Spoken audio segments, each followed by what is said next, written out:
नर्मदा नदी में दौड़ती अवैध नाव को लेकर पिछले 3 वर्षों से शिकवे शिकायत के दौर चल रहे हैं। प्रशासन द्वारा वर्तमान 70 इंजन जब्त किए गए। अभी कार्रवाई जारी। नाविकों ने कहा अवैध धानों को नर्मदा से बाहर निकाले तथा निष्पक्ष कार्रवाई की जाए। नाविक संघ 2 भागों में बंट गया है। कालूराम केवट, कमल केवट, सुनीता बाई ने जानकारी देते हुए बताया कि नर्मदा नदी में अवैध धानों के खिलाफ प्रशासन सख्ती से कार्रवाई करे तथा खरीदी बिक्री के मामले में भी निष्पक्ष जांच हो। ओंकारेश्वर से ललित दुबे की रिपोर्ट।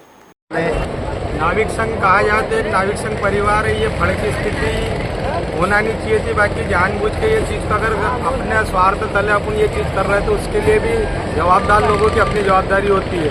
जब नाविक संघ के संपूर्ण सदस्य 2021 में अवैध और वैध नाव की लड़ाई साथ में लड़ रहे थे, जो आज अपनी खुद की लड़ाई के लिए या अपने लाइसेंस के लिए अन्य दल के साथ में खड़े होकर बात रख रहे हैं, तो इन्हीं के द्वारा पूर्व में भी एक बात रखी गई थी कि अपने को जो नावों की बढ़ती संख्या उसको देखते हुए अंकुश लगाना चाहिए, तो जिसमें अपनी ओर से आपत्ति दर्ज होना चाहिए।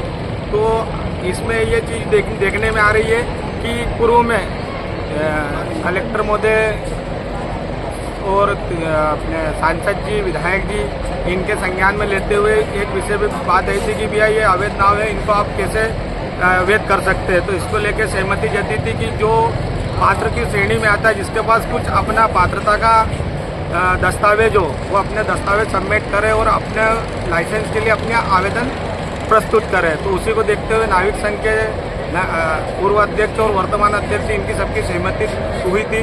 उसमें सहमति में ये चीज़ जारी की गई है।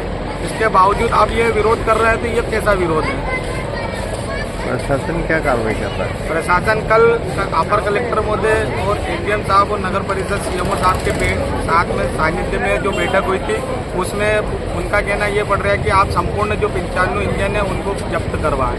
तो आज नाविकों ने अपने स्वेच्छा से इंजन नगर परिषद में जब्त करवा रहे हैं। अगर प्रशासन में खड़ा नहीं उतरता तो क्या करेंगे? आगे की लड़ाई क्या होगी?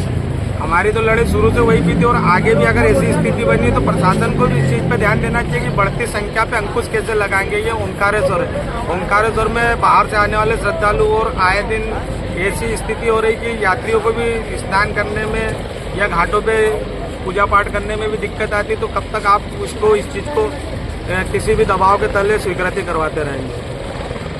मैं आपके चैनल के माध्यम से बताना चाहूँगा कि ये पिछले कहीं 2 से 3 सालों से लगातार ये चीज़ें चली आ रही है कि अगर मान लो किसी का लाइसेंस पेंडिंग है, आज मैं नाव लेके आया, मैंने वो लाइसेंस चढ़ा लिया और उस नाव पे मैं संचालन चालू कर दिया, तो ये खरीदी बिक्री में भी आ गया है।